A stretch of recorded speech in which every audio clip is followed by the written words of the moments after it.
आज 29 डिसेंबर शुक्रवार. खरं म्हणजे आज संपत आलेला आहे आता अध्याय 16वा अध्याय. आपण आसुरी संपत्तीकडून आता दैवी संपत्तीकडे वाटचाल करण्यासाठी ज्ञानदेव आपल्याला सांगतायत, भगवंत सांगतायत. सगळ्यांना शुभेच्छा. अलंकापुरी पुण्यभूमी पवित्र, तिथे नांदतो ज्ञान राजा सुपात्र. तया आठविता महापुण्यराशी, नमस्कार साष्टांग श्री ज्ञानेश्वरासी. आदौ वैभवतारकंच कथितं, श्रीकृष्णगीतामृतं हस्ताभ्यां कटिमानभानचकितं, भक्तं समाश्वासितं दातुं ज्ञानरसं हि येन जगति, ज्ञानेशरूपं धृतं वन्दे तं करुणाकरं प्रभुवरं, श्रीसंत ज्ञानेश्वरं. श्रीसंत ज्ञानेश्वरं. ज्ञानेश्वर महाराज की जय. पंढरीनाथ भगवान की जय. जय तू ज्ञानेश्वर. काल आपण 22वा श्लोक पाहिलेला होता. 444 पर्यंत उभ्या झालेल्या आहेत. आता आज 23वा श्लोक पाहायचा आहे. 44वी ओवी एकदा पाहूया. ऐसा जो काम क्रोध लोभा, झाडी करुनी ठाके उभा, तो येवढिया लाभा गोसावी होय. गोसावी शब्दाचा अर्थ मी सांगितलं होतं की स्वामी, म्हणजे जो साधक काम, क्रोध आणि लोभ या 3 दोषांना झटकून ठामपणे उभा राहतो, तो अपूर्व सुखाचा स्वामी होतो, किंवा आपण ज्याला म्हणतो चिरंतन सुखाचा स्वामी होतो. म्हणजे किती सोपं आहे हो. या 3 गोष्टी टाळल्या तर आपल्याला चिरंतन सुख मिळणार आहे. काम, क्रोध आणि लोभ. खूप विचार करते मी की याच्यावर पूर्णपणे आपल्याला कसा विजय मिळवता येईल, काय काय करता येईल. शक्यतो आता कामना करत नाहीत, पण लोभही ठेवायची गरज नाही. पण क्रोध ही गोष्ट अशी आहे की ती मात्र अजून त्याच्यावर पूर्णपणे 100% विजय मिळवणं हे आपल्याला तेवढं जमत नाही. काहीतरी छोटीशी गोष्ट काही ना आपली मनाविरुद्ध कधी नकळत झाली तर त्याच्याबद्दल जे मनामध्ये चलबिचल होती ती होता कामा नये. आता 23वा श्लोक फार छान आहे बघा. यः शास्त्रविधिमुत्सृज्य वर्तते कामकारतः, न स सिद्धिमवाप्नोति न सुखं न परांगतिम. आत्ता जे विधान केलं त्याच्या विरुद्ध विधान आहे की यहा म्हणजे जो, शास्त्रविधीम उत्सृज्य, शास्त्र आणि विधी म्हणजे शास्त्रानुसार जे विधी आहेत, जी कर्म करायची आहेत त्याला सोडून, वर्तते कामकारतः, जो कामाच्याच, अरे बापरे,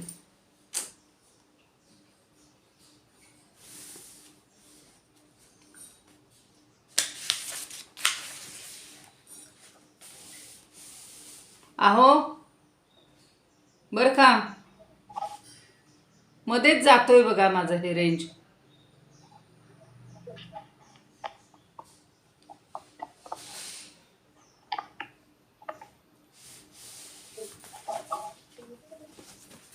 परत अनम्यूट करा दादा मला.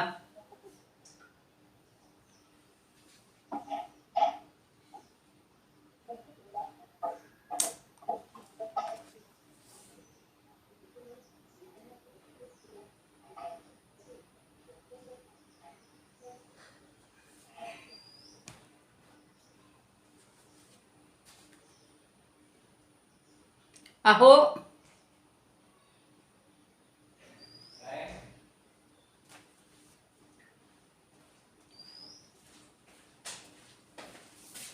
मला अनम्यूट करायला सांगा. हे बंद पडलं होतं, नाही तर तुमचा लावून द्या.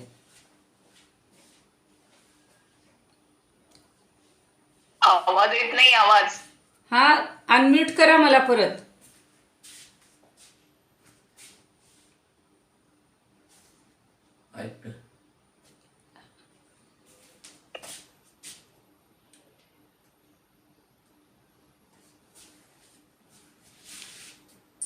यः शास्त्रविधिमुत्सृज्य वर्तते केलं.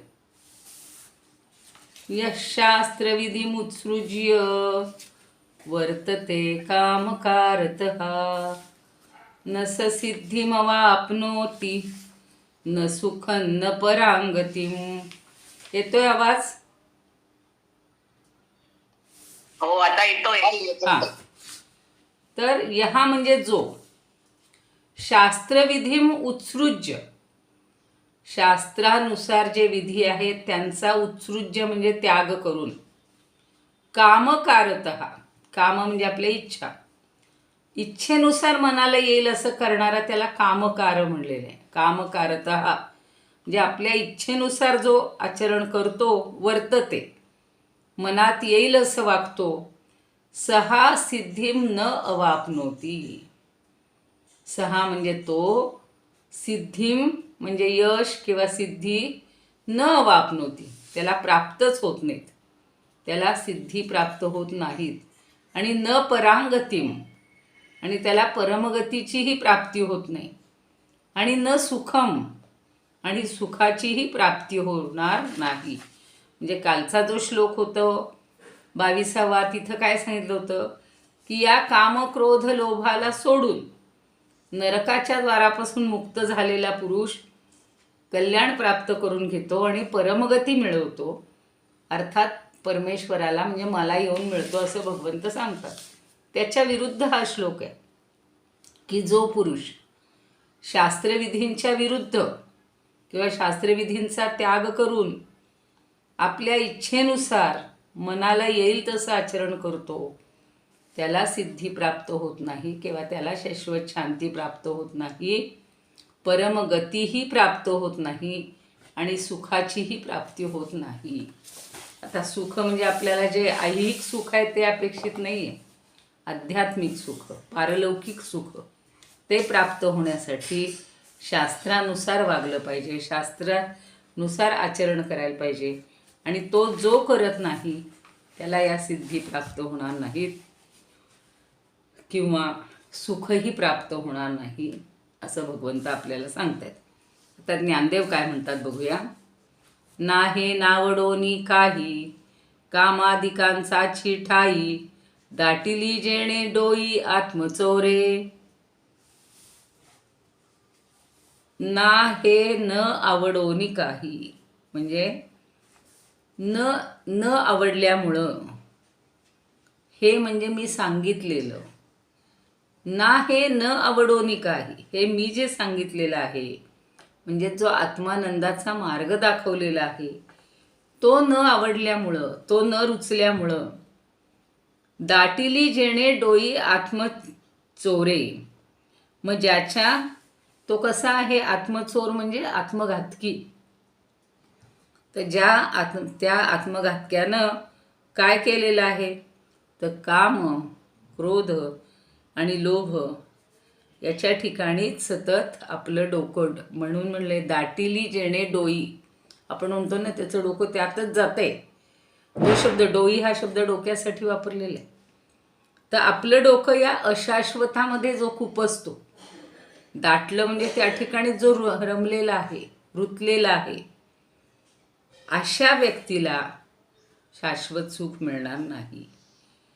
भगवंतांनी, आता आपण सुद्धा बघा, एखादी हट्टी व्यक्ती असते किंवा थोडी अल्लड असते, मूढ असते, आणि त्याला जरा समजावून देतो की अरे तुझं भलं कशात आहे, हे असं केलंस, असं वागलास, वेळच्या वेळेला उठलास, खाणं पिणं सगळं असं उच्छृंखलपणा सोडलास तर तुझं भलं होईल, असं आपण सुद्धा सांगतो की नाही.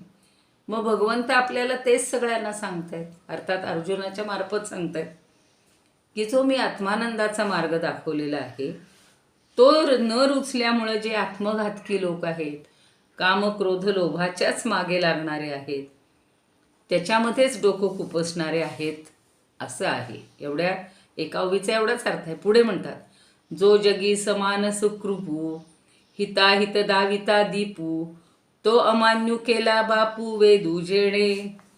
आणि अजूनही जे अज्ञानी आहेत, जे आसुर वृत्तीचे पुरुष आहेत, त्यांनी काय केलेलं आहे की या विश्वामधल्या सगळ्या सगळ्यांविषयी जगी समान सुकृपू सकृपू म्हणजे कृपा करणं, एखाद्याबद्दल दयाळू राहणं, याला सकृप म्हणलेलं आहे.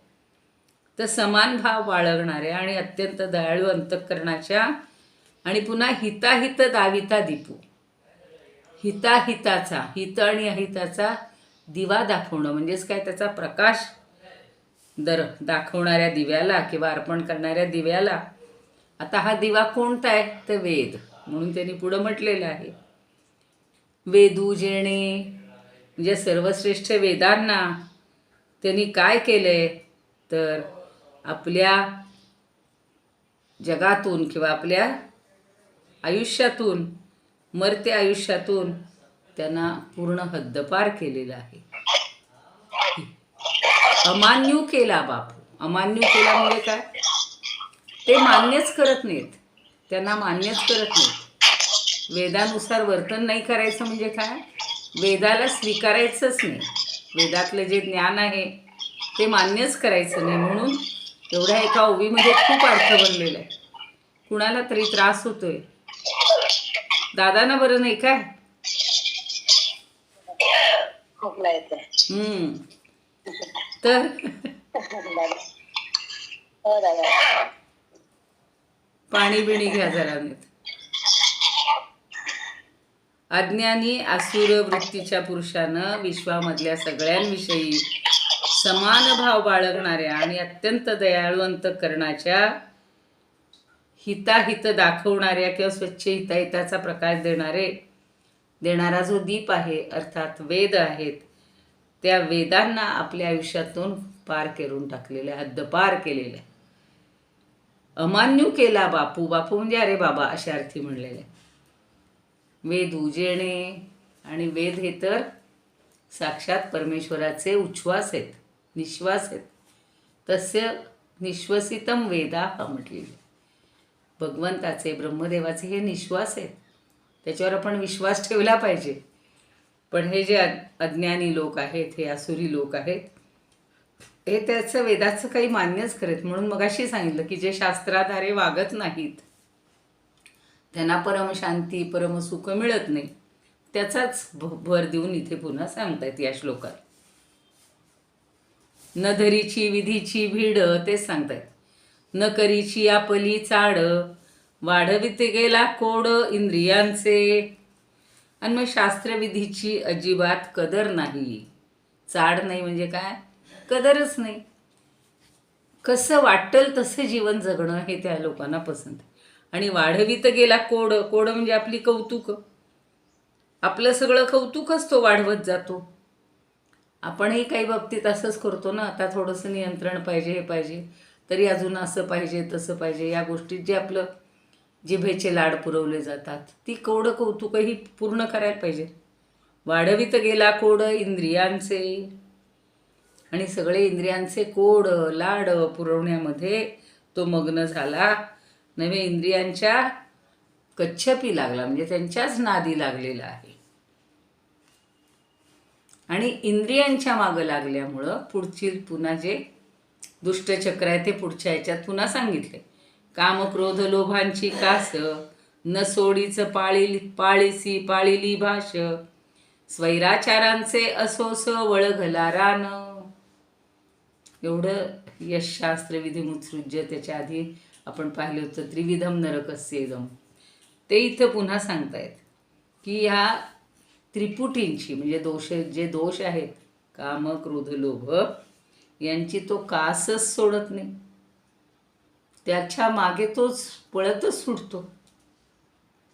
न सोडीचं पाळलेली भाषा, आणि त्यांनी जो शब्द दिलेला आहे, भाषा म्हणजे काय, शब्द देतात बघा खूप लोक. आता मी तुम्हाला सांगितलं ना, आमच्या शेजारीच असेल की सकाळी 11 वाजल्यापासून आता 4 वाजेपर्यंत अखंड त्यांचं नको तीच वटपट, वाईट वाईट वाईट शब्द घरातल्या सगळ्यांना.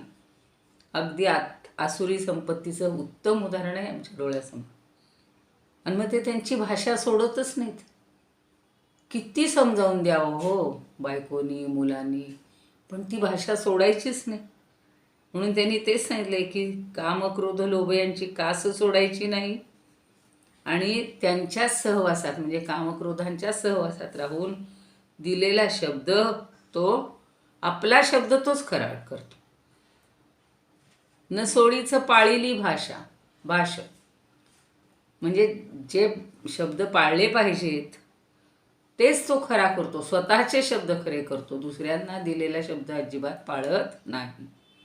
आणि स्वैराचाराचे असोस वळघला रान. वळघला रान म्हणजे त्याला रान मोकळं आहे. आपण रोज तेच पाहतोय की स्वैराचाराचं जे मोकळं रान आहे तो हव्या ठिकाणी तिथं घुसतोय. जसं पाखरू आपण म्हणतो की नाही, वेणाळ्यांनी लिहिलेली आहे कविता. मन वढाय वढाय उभ्या पिकातल ढोर, किती हाकला हाकल फिरी येत पिकावर. ते जसं त्या पिकावरच येत असतं ढोर, एखादं जनावर किती हाकलून दिलं तरी ते फिरून पुन्हा तिथंच येतं. तसंच आपलं मन पण आहे आणि तसेच हे आसुरी लोक पण आहेत की कितीही त्यांना हाकलून दिलं, कितीही त्या कामक्रोधापासून बाजूला घुसायचा प्रयत्न केला तरी पुन्हा हे स्वैराचाराचं मोकळं रान आहे. हवंय तिथंच ते घुसत असतात, हवंय तिथेच ते प्रवेश करत असतात, पुन्हा पुन्हा त्या नको त्या ठिकाणीच जात असतात. काय करणार? आपण म्हणतो ना, आमचे वडील म्हणायचे की घोड्याला पाण्यापर्यंत नेता येतं पण त्याची मानगुड बुडवून काही पाणी पी म्हणता येत नाही. तसं या लोकांना आपण समजावून देऊ शकतो. हो, शेवटी आपल्याला राहवत नाही. असं वाटतं एखाद्याचं भलं व्हावं, एखाद्या कुटुंबाचं भलं व्हावं, एखाद्या गावाचं भलं व्हावं, पण तो ते ऐकण्याच्या पलीकडेच असतो. म्हणून पुढे काय म्हणतात बघा, काम हीच परत एकदा उभी वाचते. काम क्रोध लोभांची कास, न सोडीचं पाळलेली भाष, स्वैराचाराचे असोस वळघला रान. त्याला रान मोकळंच आहे. तो सुटकेची या वाहणी, मग पिओनला हे पाणी, स्वप्नीही ते कहाणी दुरीची तया.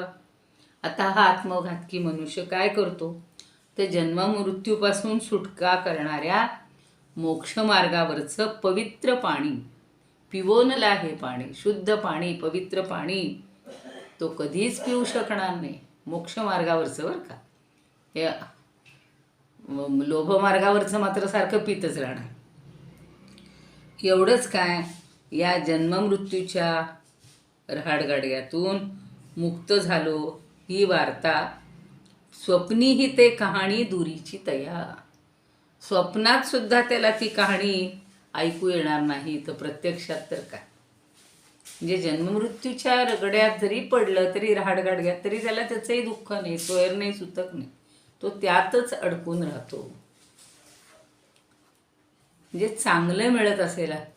आमच्या एक मॅडम होत्या, त्या म्हणायच्या नेहमी की आपल्या दारी गंगा आली आहे हो, नाही का, एवढी मोक्षाची गंगा, चांगली अध्यात्माची गंगा आलेली आहे, पण जवळ आली, दारात आली तरी सुद्धा तिचं घोडभर पाणी प्राशन करण्याची इच्छा तर व्हायला पाहिजे.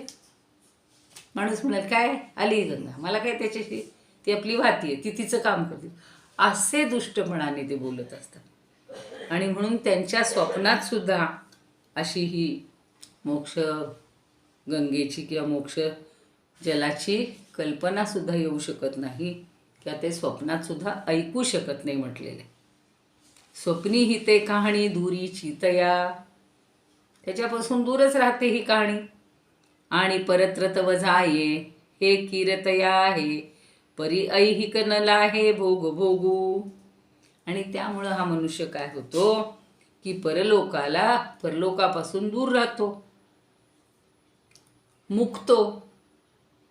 परी ऐहिकही नल आहे आणि पुन्हा इहलोकातलं सुखोपभोगही तो भोगू शकत नाही.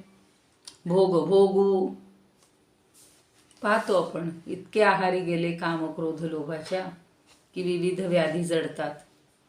आहेत ती सुख पण घेता येत नाही. कित्येक लोकांचं आपण पाहतो की ऐश्वर्य अगदी पायाशी लोळण घेत असतो, पण 2 घास तोंडात घालता येत नाहीत. मग इकडून नळ्या, तिकडून नळ्या, इकडं याचं ऑपरेशन, त्याचं ऑपरेशन. म्हणजे ऐहिकच्या मागं लागल्यानंतर आपल्या मागे जास्त संकट व्याधी पण येत राहतात. आणि म्हणून तो इहलोकातले सुखही भोगू शकत नाही. म्हणजे ये बी गया, म्हणजे हे गेलं तेल गेलं, तूप गेलं, हाती आलं झुपाटणं, तसं इहलोकाचंही सुख गेलं आणि परलोकाचंही सुख गेलं आणि शेवटी त्याला कुठलं सुख मिळू शकत नाही.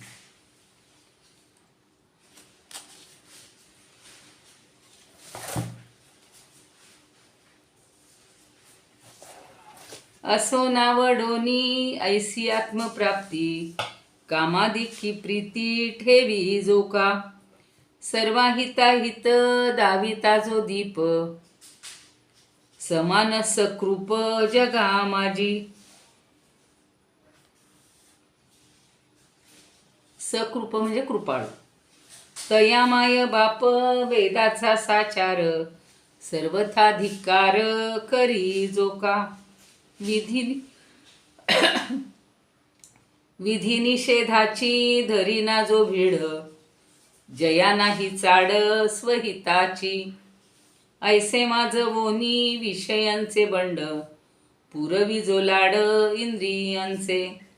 काम क्रोध लोभा मानोनी दैवत, पाळिली शपथ मोडी ना जो. मग स्वैराचार हेची महावन, तेथे पदार्पण करी जो का.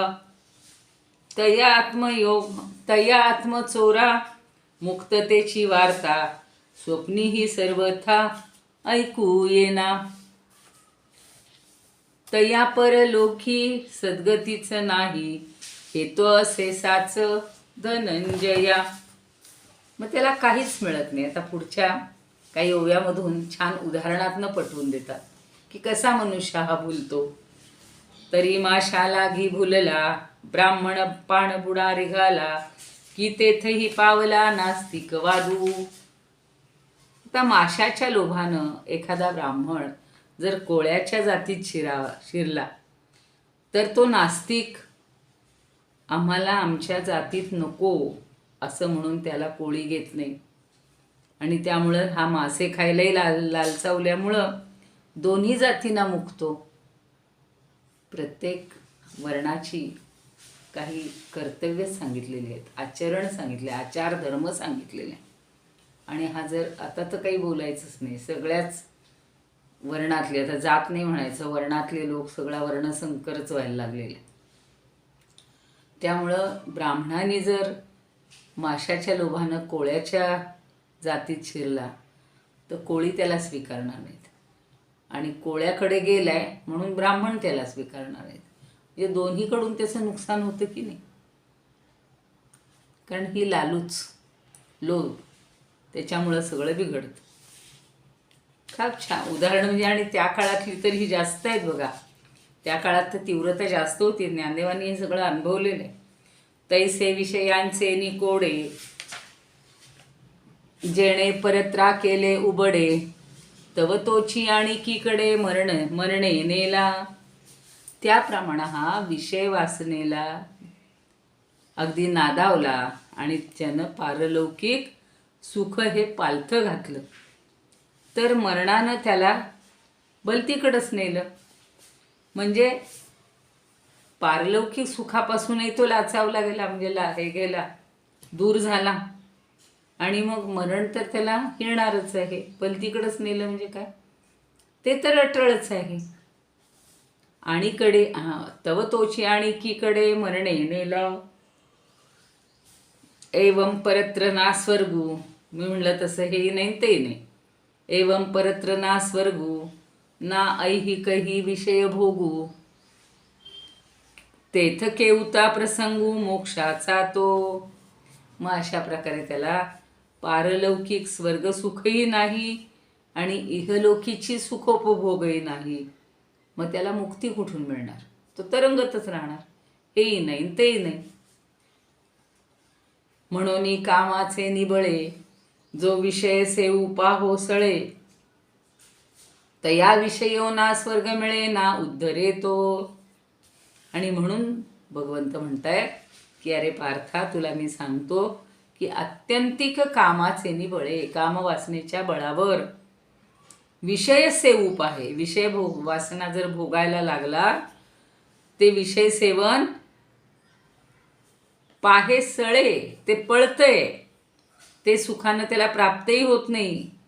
आणि स्वर्ग तया विषयो ना स्वर्ग मिळे, विषयांचंही सुख मिळत नाही, स्वर्गही प्राप्त होत नाही, ना उद्धरे तो, आणि मग त्याचा उद्धारही होत नाही.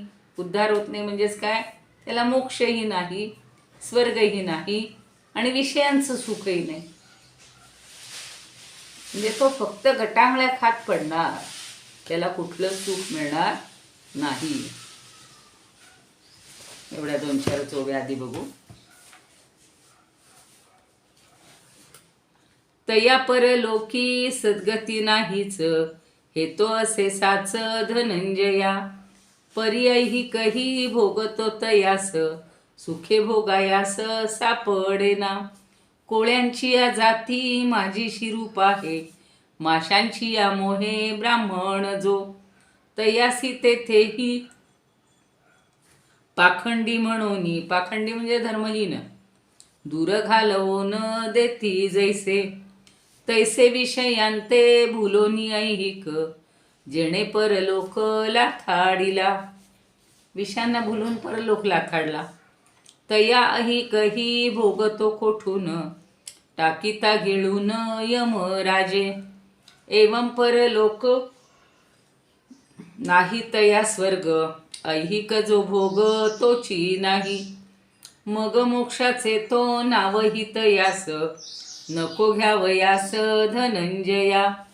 कामाची या बळे म्हणून जो देख, भोगू पाहे सुख विषयांचे.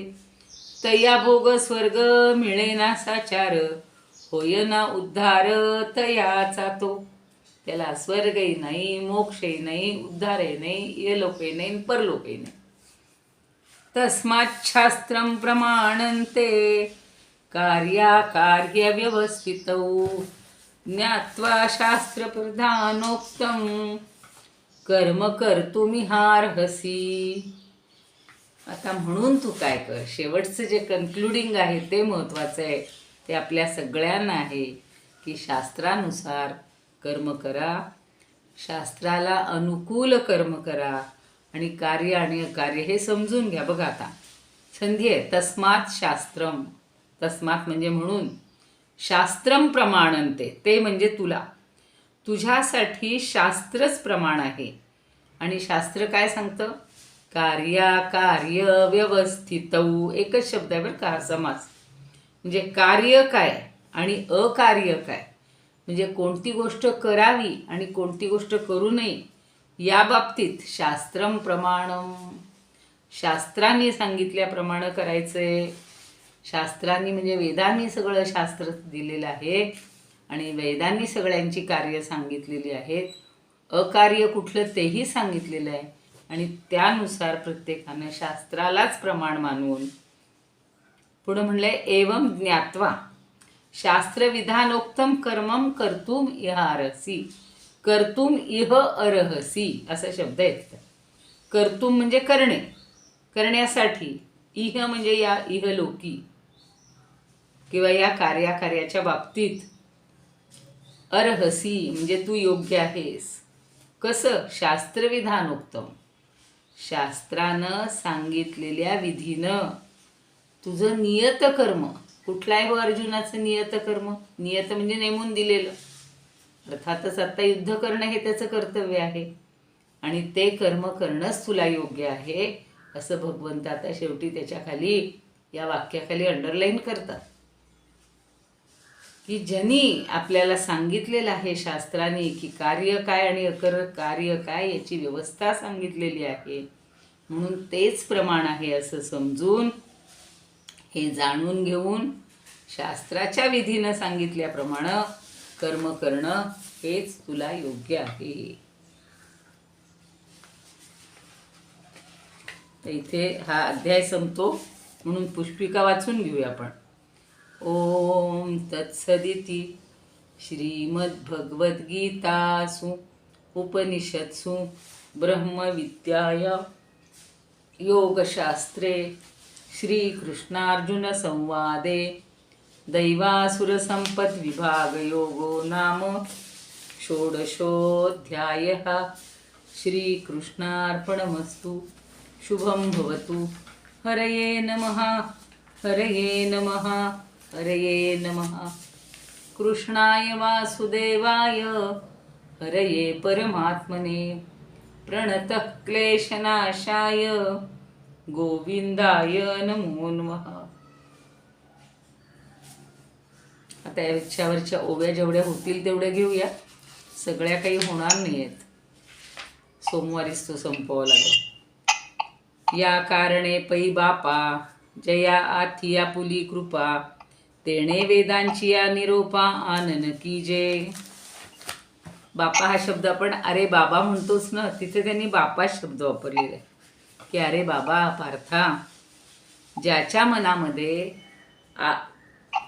आपल्या हितासंबंधी आत्महितासंबंधी कृपा म्हणजे कळवळ आहे किंवा इच्छा आहे, त्यानं कधीही तेणे वेदांची या निरोपा आनन की जे, म्हणजे त्यांच्याकडे दुर्लक्ष करू नकोस. ज्याला म्हणजे ज्याला आपलं हित व्हावं असं वाटत असेल त्यांनी वेदाज्ञेचा अनादर करू नये. आन म्हणजे आता अनादर असं म्हणायचं. तर अनादर करू नये आणि वेदांना आदर्श मानून जगावं, वेदानुसार जगावं, वेदांच्या प्रमाणे वागावं असं मनापासून सांगतायत बघा. आता भगवंत आणि ज्ञानदेव जीव लावून जीव ओतून सांगतायत की तुझं हित कशात आहे. शेवटी 5व्या अध्यायात आपण पाहिलेलं आहे की उद्धरेत आत्मनात्मानं न आत्मानं अवसादेत. आत्मैव ही आत्मना हा बंधू, आत्मा एव रिपू आत्मना.